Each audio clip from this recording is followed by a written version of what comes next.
do we have from how many states and that kind of thing? We have 11 different states coming, from Texas all the way to Virginia, down the bottom half of the United States up to Virginia. We got 29 teams. We have the 12 and under majors division, 12 and under ozone, and 10 and under AAA. All player pitch. Anderson County will be full of, the hotels are full, so that's a great thing. And then we start games on Friday. And this is the first time we've had the World Series here, is that right? That is correct. It's been a 5-year process. Todd and I started 5 years ago working with Dixie Youth Baseball with state tournaments and district tournaments, and then ended up, about a 5-year process, we ended up with a World Series. So very good for our community. And y'all been busy with Dixie Youth all summer, right? Yes, sir. Yes, sir. You had how many tournaments? We've had 3. Well, we've had 2 so far. We had the district tournaments in Belton. We moved them to Belton because we were sodding out here for the World Series and state tournament. And then we had the 8 and under coach pitch Division I, Division II Dixie Youth state tournament out here. And then, of course, in the World Series is the 3rd one of the summer. And I know people have been bragging on both of you guys for the work you're doing this. What all did y'all have to do to get the World Series here? And we had to do a lot. I don't think you got enough time for us to list all of it. So a lot of it was field stuff, the sodding. We use portable mounds out here, so you don't have to build mounds. You just have to move them to the right distance. Of course, and Todd and them do a great job with all that. And Todd and I have a really good working relationship. And we've been together a long time. We go back to my college days playing at Anderson College, which now is Anderson University. So we go back a long way. So you love baseball? Well, we love it. People don't realize that it's not like you have a big staff here. I said you were out cutting grass when I got here getting ready for this. Yeah, it's me and 2 other guys trying to, maintain what we have, plus get ball fields ready. And we have flag football league going on. We have CISA soccer's practicing now, and plus the fall baseball's kicking up, and then the city will kick up with adult softball and all that. So we're wide open right now, trying to get everything look good for the incoming, teams coming from out of state. So it's a lot of work. You stay busy for sure. And how many fields will y'all have going? We'll have 4 fields for the games. 1, 2, and 3 will be AAA and majors, and field 4 will be ozone. And then the 3 backfields, they're open for practices. And have you gotten much feedback from, I don't know which one of y'all wants to answer this, much feedback from the first 2 tournaments you've had so much from parents and coaches? Everybody we had no complaints whatsoever about the state tournament. It ran well. They love the facilities. They love where they're at with the hotels and things to do. And being really 5 minutes from where they're playing. So it's helped out a great deal. We're going to have people staying in Livonia all the way up to exit 40 with hotels this coming week. And it's awesome. I mean, I don't think there's a room left in Anderson. And this area has become a real hot spot for sports. So now you have the wrestling tournaments here. You have lots of other things here that brings in a lot of folks from a lot of places, right? Yes, the wrestling. I started that about 12 or 13 years. We missed 1 year of COVID, but it's gotten big, and with that, we're actually thinking about adding a girls division, so that'll make it even bigger. And then with the baseball, other than Dixie, the Dixie Youth is huge, but we also have U-Trip baseball, USA softball, Top Gun softball that brings girls and boys baseball and girls fast pitch in. So we run about 32 weekends a year with that, not counting soccer and other things we do. Well, I mean, it's kind of been one of the things with Dixie Youth Baseball that once we do one and they see how we do it, I mean, they've been complimentary about the first class treatment that they get and the hospitality that they get, and that's really what they look for. When Dixie Youth comes in, they look at your hotel locations, they look at your restaurants, and what do you have to offer to people coming in, and I think we got like 18 hotels within like a 2 to 5 mile radius of this complex, and that's really a big draw for an organization like Dixie Youth Baseball, because a lot of tournaments that we've went and visited, before we bid a World Series, there was people staying 35, 45, even an hour out from the complex, and that was one of the big draws for us, was we had so many hotels close and restaurants right around the complex that people could leave, go eat, and then come back and play another game or whatever. So that's been a big draw, a big help to us here for me and Todd to have hotels and restaurants really close to the complex. And has the county been helpful in helping y'all put all this together? Yeah, I mean, the county's been great. Our county administrator, Rusty Burns, has been very supportive. The county council's been very supportive. City of Belton Mayor, Eleanor Dorn, and council and city administrator Alan Sims, they've been very supportive of all the tournaments, not just the World Series, so a lot of those guys helped us with the district tournament, and that's a lot of things people don't see is the people that it takes to put on a tournament. I mean, you got 4 press boxes that have to have 4 people in each one of them, so you got to have 16 people just in the press box, not counting people on the ground working the fields, people updating brackets, people sitting on a laptop updating the social media and all that. I think, a lot of people that come and play and everything's ready, it looks good and everything, looks spectacular, they just don't realize what it takes for it to get that way. Yeah, it's pretty big with, and we couldn't do it without the CVB. They help out tremendous. Whitney, Morgan, and Neil. They take care of feeding everybody, making sure the hotels are ready, taking care of the people doing tickets. Everybody here, it's a first run organization, and like Joey said, if me and Joey are doing something, we're going to do the best we can. We're not going to try to cut corners. We're because our name's on it, and that's what we strive to do the best. So when people do leave, they've had the best experience they've had in Anderson County. Anderson County is a great place to live, and the locals, which we are locals, know that. But then our goal mainly in hosting these big tournaments is you come back and visit, whether it's you spend time on Lake Hartwell or you go to something else here in Anderson. We want you to come back. So that's the reason we put a lot of emphasis, and Neil and Morgan and Whitney put a lot of emphasis on the hospitality, taking care of people and stuff, and they do a great job of that. I mean, they're part of our team and do a great job. We've had a lot of people call us and said they've come back to Anderson because they came to a Dixie Youth tournament here at the complex.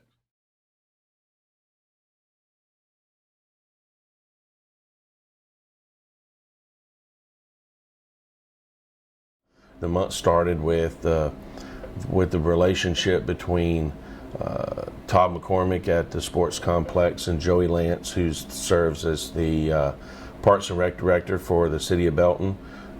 They've been working very, very hard along with our staff on building the relationships with Dixie Youth Baseball. And we hosted a Dixie Youth Baseball state tournament the beginning of July. The way Dixie Youth works is you have to have, in order to host their events, you have to have an active Dixie Youth franchise. And with the city of Belton playing Dixie Youth Baseball, they have the franchise and we have the facilities with the sports complex. So really, it is a perfect marriage, is what it was. And so we were able to host Dixie Youth State Tournament at the sports complex. And during that same time, the folks in Iva who have a Dixie franchise as well, they hosted 3 age groups of Dixie girls softball, and they hosted a state tournament, played on their fields down in Iva.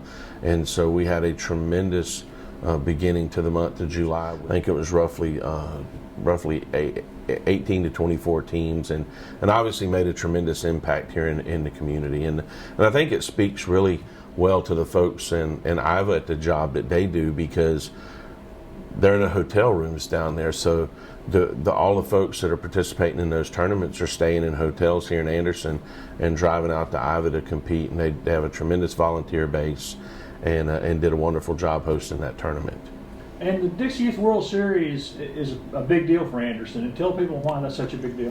Oh, it's a really big deal for the county, because it does several things. I mean, one, you're one of just a handful of communities across the country that are hosting a World Series type event at this time of year. So it obviously speaks to the support, and the job that everybody does when they pull together to host events. I think with what Joey has done there with the city of Belton and what he brings to the table, and Todd and his staff at the sports complex, and then our staff here at Visit Anderson, Whitney and Morgan both have done just a phenomenal job of the logistics and putting so many different moving parts together. And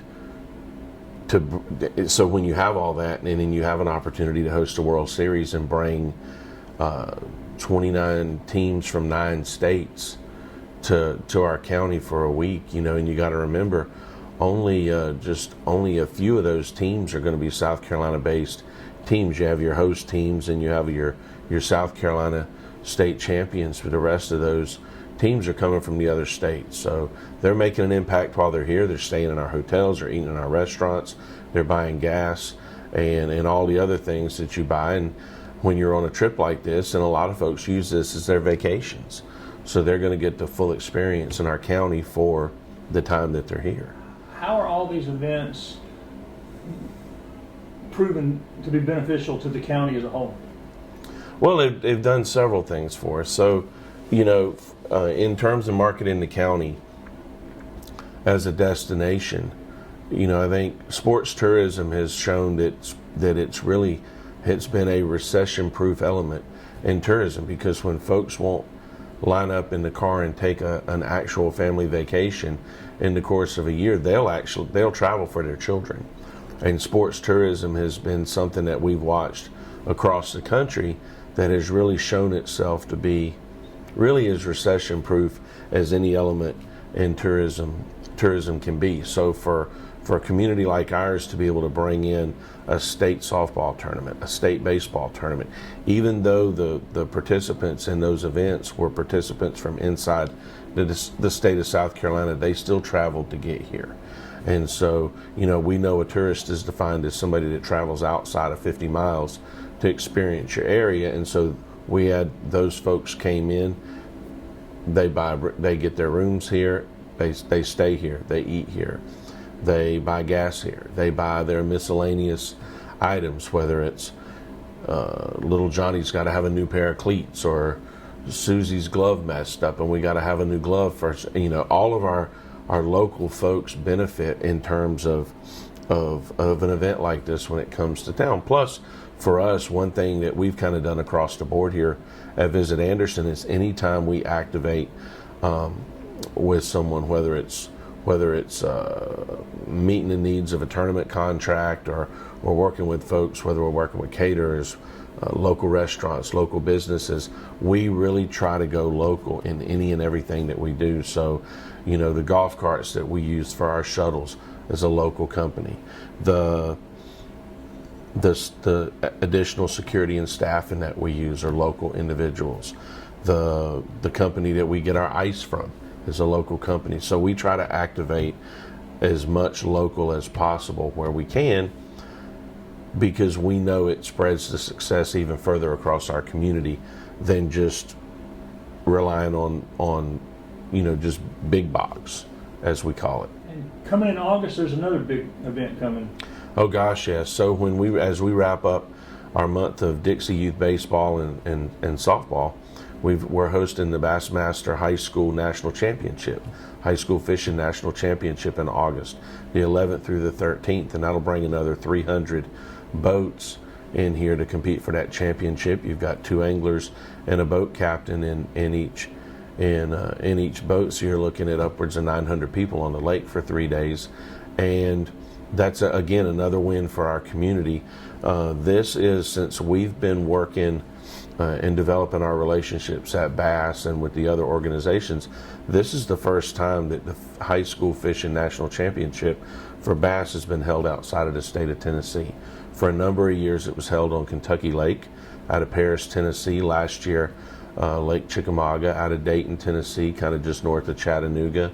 And so this was something that we'd worked on now for several years, really working to build relationships, and obviously the development of Green Pond and the amphitheater has really kind of helped push it over the top. But it's an opportunity. It was a really big win for us to be able to pull that that championship out of the state of Tennessee and bring it here to Anderson County, where we've hosted so many other successful fishing events. And obviously youth fishing is still one that, just like the sports tourism we talked about, folks will travel. So we're expecting great crowds in here that week in August, and we're going to show them our best. What about looking ahead to the fall? Anything else big coming that we? Oh gosh, yes. Whitney's been where our staff. We have the best staff in the country. I'd put them up against anybody here. What Whitney Ellis and Morgan Ford do here on a daily basis is just phenomenal. And Whitney maintains a great working relationship with our South Carolina Welcome Centers and South Carolina PRT, and they host various manager meetings throughout the state in a given year. And so we're going to host a managers meeting with South Carolina PRT with their Welcome Center staff. We're going to host them here in September. Then we have in October, we're going to host a Bassmaster Open. It's the Bassmaster Southern Open. And I know, traditionally the lake doesn't fish as well in the fall as it does in the spring. But this is a really good situation for us, because with the television contract that Bass has, Fox Sports televises the final Open in each division every year for elite qualifications and the magnitudes of the final elite, because so many different things are being decided. So for us, hosting a Bassmaster Open is going to be a tremendous deal for the county, from the standpoint of, yes, it's going to be a very solid tournament and another great opportunity for us to show off the lake and our facilities, but it's also going to be an opportunity to be on television and have some television coverage throughout that event, which is just an additional win for us, because it's obviously, that when we have an opportunity to be on television, a lot of times it's a publicity that comes with that television that we couldn't necessarily sit down and write a check for. So that's really important for us. We've got some other events. We're going to do a college kayak event in the month of November with the folks at Hobie. And then we've got the Bassmaster Team Championship here in December. We hosted that event last in 2019. It'll be another couple hundred boats in our community, and that tournament qualifies the last remaining spot for the Bassmaster Classic, which will take place next spring in Knoxville, Tennessee. So a really busy fall. We've spread it out, spread it out really well. So we've got events September, October, November, and December leading up to the holidays. We're last year, and our fingers are crossed again this year. But when we have our partners over at Anderson University, when their athletic teams are successful, it's a win for us, because we get the opportunity to work with them on NCAA host bids. And I know their volleyball team last year, we were able to work with them and hosting an NCAA regional. We're going to be pulling hard for the Trojan volleyball team again this fall, and we'd love the opportunity to host another NCAA regional here in Anderson. So it's a great time to be here in Anderson. We've come off of the articles that were written last year. I think the AARP article that came out late fall last year that talked about Anderson being a tremendous place, to really one of the top places nationally to retire and live based on cost of living. That was followed up by an article that came out in late December from a group out of Birmingham, Alabama, called Lake Homes Realty, lakehomesrealty.com. They're a 34-state network that focuses just on real estate around the lakes. And their press release they put out in December that their most searched lake in their 34-state network in 2021 was Lake Hartwell. So we've obviously seen that with the influx of folks coming to the lake. And then again, Travel and Leisure magazine featured Anderson County in March for a piece that again highlighted what a great community this was to live, based on cost of living, based on amenities, based on all the intangibles that you look for when you're looking for a great place to live, work, and play. And then we just had some recognition last month, an article that was done through Southern Living, that called attention to Anderson and some of the hidden gems in our community. So it's been a great year. We're looking forward, to another great year ahead, and just, sports tourism's been a big part of it, obviously, for us. You and I were talking, just in a 6-week window between July and mid-August, we'll have over 2,000 young people participating in sports tourism related events in our county. And with the children come the moms and dads and the other support mechanisms, the grandparents, the uncles and aunts, whatever. And it's a tremendous benefit to our community when we're able to do that.